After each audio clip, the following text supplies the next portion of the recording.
காலையிலேயே பார்த்தீங்கன்னா மழை, செம்ம மழை. நைட்டில் இருந்து மழை பேஞ்ச மணியமாக தான் இருக்குது பாருங்கள். ஓடிடுறது தண்ணி உள்ள வீட்டுக்குள்ளே வாசல் கிட்ட பார்த்தீங்கன்னா அந்த பக்கத்து மேடாக இருக்குது, இந்த பக்கத்து பார்த்தீங்கன்னா பள்ளமாக இருக்கிறனால தண்ணி ஃபுல்லாக அங்கேருந்து வர்ற தண்ணி எல்லாமே பார்த்தீங்கன்னா நம்ம வாசலுக்கு நேராக தான் வருது. காலையிலேயே பார்த்தீங்கன்னா மழையை ரசிச்சுட்டு காஃபி குடிக்கும்போது பார்த்தீங்கன்னா மைண்டுக்கு வந்து அவ்வளோ ரிலாக்ஸாக இருக்குது. எந்த வேலை எதுவுமே கிடையாது, நம்ம இஷ்டம் தான், எப்போ வேணாலும் பார்க்கலாம், அந்த மாதிரி இருக்குங்க. உங்கள் ஊரில் மழை பெய்யுதா? நான் வந்து பாத்ரூம் போயிட்டு வந்தேன், தம்பியை பார்த்துக்கடா அப்படின்னு சொல்லிட்டு. அண்ணனோட கேரிங்கை பாருங்கள், தலைவாணியை ஃபுல்லாக எடுத்து சுற்றி போட்டுட்டு விளையாடு ஜாமான் எடுத்து போட்டுட்டு தம்பி எவ்வளோ அழகாக உட்கார வச்சுருக்காரு பாருங்கள்.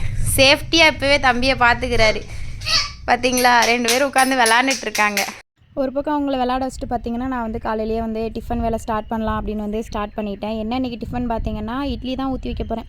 இட்லி ஊற்றி வச்சிட்டோம் அப்படின்னா காலையிலேயே ஒரு டிஃபன் வேலை முடிஞ்சிடும். அதுக்கப்புறம் மதியானம் லேட்டாக கூட நம்ம சமைக்க ஆரம்பிச்சிக்கலாம் அப்படின்னு சொல்லிட்டு இட்லி ஒரு பக்கம் ஊற்றி வச்சிட்டேன். அது ஒரு பக்கம் வந்து வெந்துட்டுருக்கு. இன்னொரு பக்கம் பார்த்தீங்கன்னா நீ தக்காளி சட்னி வைக்கிறது தான் பிளான்.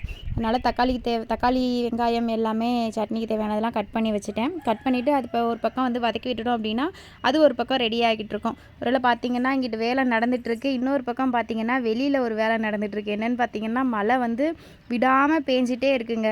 அந்த கிளைமேட்டுக்கு பார்த்தீங்கன்னா இட்லி அவிச்சு சுட சுட அது கூட அந்த தக்காளி சட்னியை வச்சு சாப்பிடும்போது பார்த்தீங்கன்னா அவ்வளோ அழகாக இருந்துச்சுங்க. ஃபைனலாக நானும் சாப்பிட்டுட்டு ஹர்ஸுக்கும் சாப்பாடு ஊட்டி விட்டுட்டு இந்த வேலை வந்து ரொம்ப நாளாக பெண்டிங் கிடந்துச்சு.